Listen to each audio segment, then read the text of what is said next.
This is not a political event, but I want to share something with you because I'm about to bring up our speaker who's running for mayor.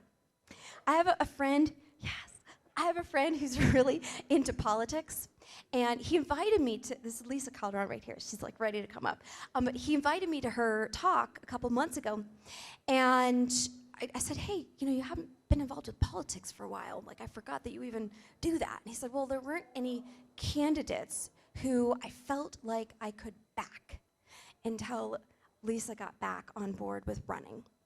And then I went to her talk, and I listened to her talk, and I just felt really inspired. She's so wonderfully composed.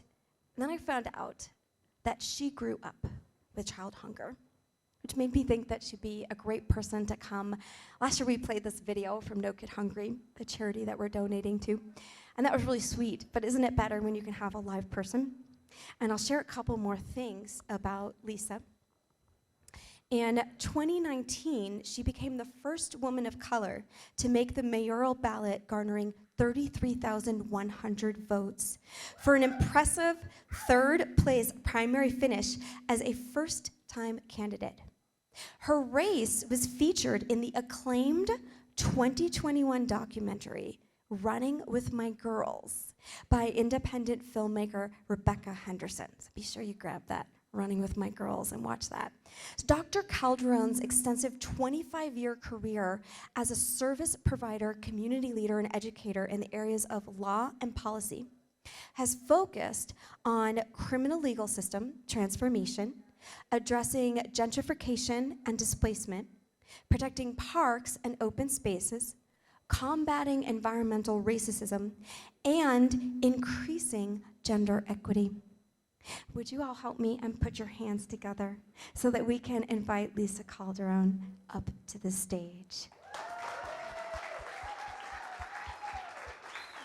That was beautiful. Oh my God. Well, thank you, everyone, and I'll just take a few minutes of your time. When Avital asked me to come up here and speak about my experiences of childhood hunger, I was like, absolutely. Because if any of you have grown up as a child in poverty, it's something you never, ever forget. I'm fourth generation Denverite and grew up on the north side, and also with my Mexican mother, and on the east side with my black father. But when we lived in the north side, my mother had me at 17 years old, and we lived in the projects. She was also very active in the Migrant Farm Workers Union, and this is where I really learned about the politicization of food. I didn't quite understand it at the time, but when I was about 5 years old, she took me on the picket line, and by then she was in college, and had us carry signs to boycott grapes and lettuce. Some of you might remember that, right? Yeah. So here I am, 5 years old in the hot sun on the Safeway, still there on 26th and Federal, with my little sign, with my fist pumping in the air, boycott grapes.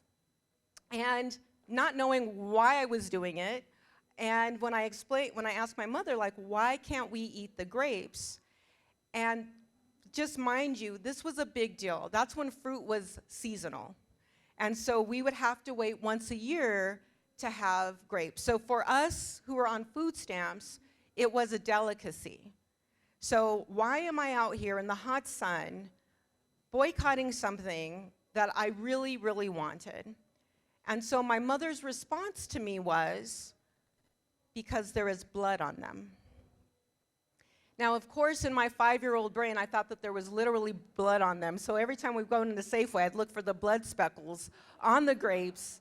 But what I came to understand was that even though we had very little, and even though we were often hungry, there were people who were worse off than us. There were the migrant farm workers who didn't have a voice. And so we would have to put our voices and our bodies on the line for people who could not, who didn't have the privilege to be able to speak out. And that really grounded my trajectory in being able to stand up for other people. Now, I was also a victim of domestic violence generationally in our family. At 17, I was put out of my house as a teen by my abusive stepfather, and was in a relationship with an abusive ex-boyfriend. Experiencing homelessness as a teen, many teens leave their homes because of violence and trauma. So when you are hungry and you don't know when your next meal is coming from, or even to know that if you will ever feel full again, I still can remember that feeling. It's when I said that's something you never forget, it isn't. So when I became a single parent at 21 and was supporting my little black baby boy, I could still afford a 2-bedroom apartment in Park Hill back in the day. That's unheard of today, right? So when we think about hunger, we need to think about all of the steps. When you are hungry as a child, that follows you into your adolescence, that follows you into your adulthood. And in Denver, about 33% of Denverites are food insecure, and many of them are children. So I know you all are here because you care about this issue. And what I would just ask is that whatever number you came in here with to give, I would say to try to go a little bit higher. Because, you know, no one should experience what I and maybe some of you in the audience have experienced of being hungry, and especially not a child. If you are hungry, you do not think that you have a future. You think that your future is limited. I did not expect to live past 21, much less get my undergrad degree. It took me 7 years as a single parent, also on food stamps. Much less get my master's degree, much less get my law degree or my doctorate in education. Thank you. So when you give tonight, I want you to think about a child who was like me. Think of a little Lisa.